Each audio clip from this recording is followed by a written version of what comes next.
മൊത്തം കഥയിൽ ആർക്കാണ് ലയബിലിറ്റി അറിയോ? ഇവിടെ ഡയറക്ടേഴ്സിനാണ് ലയബിലിറ്റി. ഷെയർ ഹോൾഡേഴ്സിന് യാതൊരു ലയബിലിറ്റി ഇല്ല. നിങ്ങൾ ഏതെങ്കിലും കണ്ടിട്ടുണ്ടോ ഏതെങ്കിലും പ്രൈവറ്റ് ലിമിറ്റഡ് കമ്പനി ഷെയർ ഹോൾഡേഴ്സിന് ലയബിലിറ്റി വന്നിട്ട്? ആദ്യത്തെ 1 ലക്ഷത്തിന് മാത്രമേ പെനാൽറ്റി ലയബിലിറ്റി കാര്യമുള്ളൂ. അതിൻ്റെ കാശ് എത്രയേ ഉള്ളൂ കമ്പനി. പക്ഷേ ഈ കമ്പനി നടത്തിയത് മര്യാദയ്ക്ക് നടത്തിയിട്ടില്ലെങ്കിൽ ഡയറക്ടേഴ്സിനാണ് ലയബിലിറ്റി. എന്തുകൊണ്ടാണ് ഡയറക്ടേഴ്സിന് ലയബിലിറ്റി? Any idea? എന്തുകൊണ്ടായിരിക്കും ഡയറക്ടേഴ്സിന് ലയബിലിറ്റി? ഡയറക്ടർ വേറൊരാളുടെ കാശ് വെച്ചിട്ട് ബിസിനസ് ചെയ്യുന്നത്. It's not your money. മറ്റേതിൽ എന്താ ഇത്രയും ലയബിലിറ്റി, ഇത്രയും വർക്ക്. ഈ പറയുന്ന ഫോർമാറ്റിൽ ഒരു ചെറിയൊരു ചേഞ്ച് ഉണ്ടെങ്കിൽ തന്നെ ഡയറക്ടേഴ്സിന് പ്രൈവറ്റ് ലിമിറ്റഡ് കമ്പനിയിൽ ഭയങ്കര ലയബിലിറ്റി. രണ്ടും ഗവേൺ ചെയ്യുന്നത് MC ആണ്, രണ്ടും ഗവേൺ ചെയ്യുന്നത് മിനിസ്ട്രി ഓഫ് കോർപ്പറേറ്റ് അഫയേഴ്സ് ആണ് അല്ലേ. പക്ഷേ ഒരു പ്രൈവറ്റ് ലിമിറ്റഡ് കമ്പനി നടത്തുമ്പോൾ ഇത്രമാത്രം ലയബിലിറ്റി വരുന്നു ഒരു ഡയറക്ടർക്ക്. എന്തുകൊണ്ടാണ്? ഈ ഡയറക്ടറുടെ കാശല്ല, അത് വേറെ ആളുടെ പൈസയാണ് അല്ലേ. ഇതിൽ ഷെയർ ഹോൾഡർ എന്ന് പറഞ്ഞാൽ കുഡ് ബി പബ്ലിക് ഓൾസോ അല്ലേ. അതുകൊണ്ട് ഈ കാശ് മാനേജ് ചെയ്യുന്നുണ്ടാ.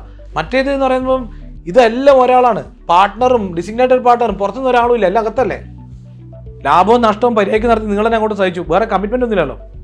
മറ്റേത് വേറെ ആളുടെ പൈസയാണ്, ഔട്ട്സൈഡർ മണിയാണ്. അതുകൊണ്ടാണ് ഒരു പ്രൈവറ്റ് ലിമിറ്റഡ് കമ്പനി എന്ന സ്ട്രക്ചർ നിങ്ങളുടെ മനസ്സിൽ നിൽക്കുന്നുണ്ടെങ്കിൽ imagine you are actually dealing with an outsider money.